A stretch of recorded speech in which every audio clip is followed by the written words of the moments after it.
Okay guys, hey there. Cheap little project. It's sort of a knife. Good cook. Making a field knife out of this. Really weird kitchen knife for me because it has those 3 pins right there instead of throughout the blade. I couldn't figure that out why until you can't see it from the front. But not a full tang. Could make it a full tang if I wanted. But it's a nice knife. I'm trying to figure out some sheath options. I don't know if I want to just buy a 5-inch blade sheath. But cheap, $5 plus the sheath. $5, it's a $10 knife. I'll be cutting that handle down. I don't need it to be that long, so I'll be cutting it down. So right about there. Make it look a little nicer. Maybe do a slant or something. Because, you know, it's got that kitchen knife look. But if I took that off, you rounded it.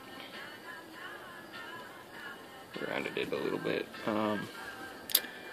Now, this is sort of what I have. It's just to hold it, keep the blade from cutting stuff in my pack. The serrades. I really need to get those off. It's best if you buy like a paring knife or a utility knife. They have those because they don't have the serrades usually. One thing I don't like about this is it's got 2 different edges on each side. It's got a Scandi, which would be not really nice if it was just Scandi. But it's not a Scandinavian grind. Because they put a bevel on the other side that didn't make it a full, so it's weird to sharpen. I might just re-edge that, and I'm definitely taking those off, so I might just take a sander and sand those off, but cheap. This knife cost $5. Sort of the sheath option right now. I took some of the packaging, you can see right there, and a bike inner tube, and stitched it around and then cut it. Oh my god, Natalie, you should really go to an eye doctor. Actually, no, I got those glasses. So have you called Oliver yet? So it gives the durability, the sheath, you know, that cut resistance. This is not meltable. Well, it is meltable. That's how I made this. But I tried lighting it, like taking a lighter and forming it a little bit. It just doesn't form too well because you get these blisters. So I think I'll just find another sheath or something. And that's why I have these on there. Some more of that inner tube over there that I've cut into Ranger bands, and I have a few of the Ranger bands tied right there.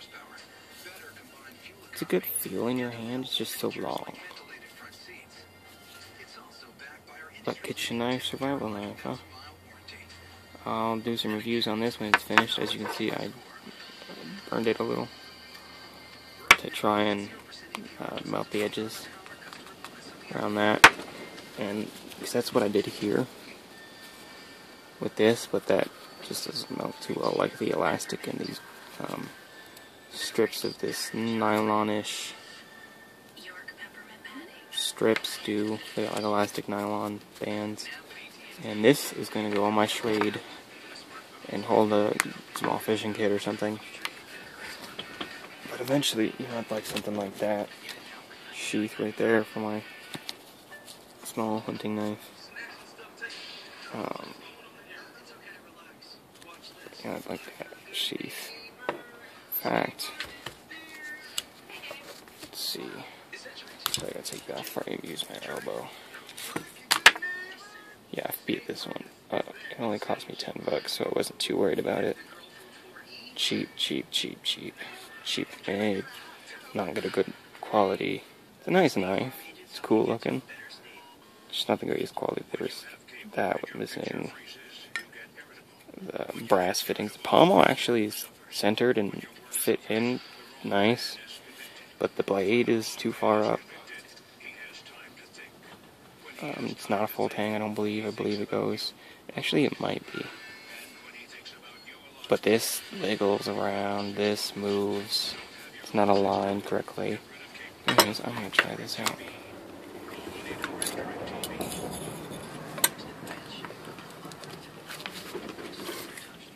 I think it fits in there.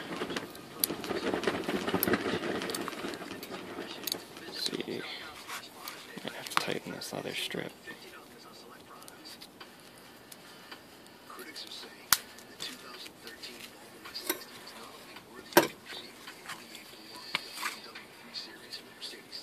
One does nothing, but it fits in there decent.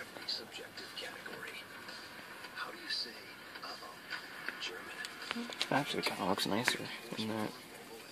Just probably even take a butcher knife and do that. Alright, anyways, thanks for watching. Don't forget to subscribe. Any videos you want to see, just shoot a message. Alright, bye.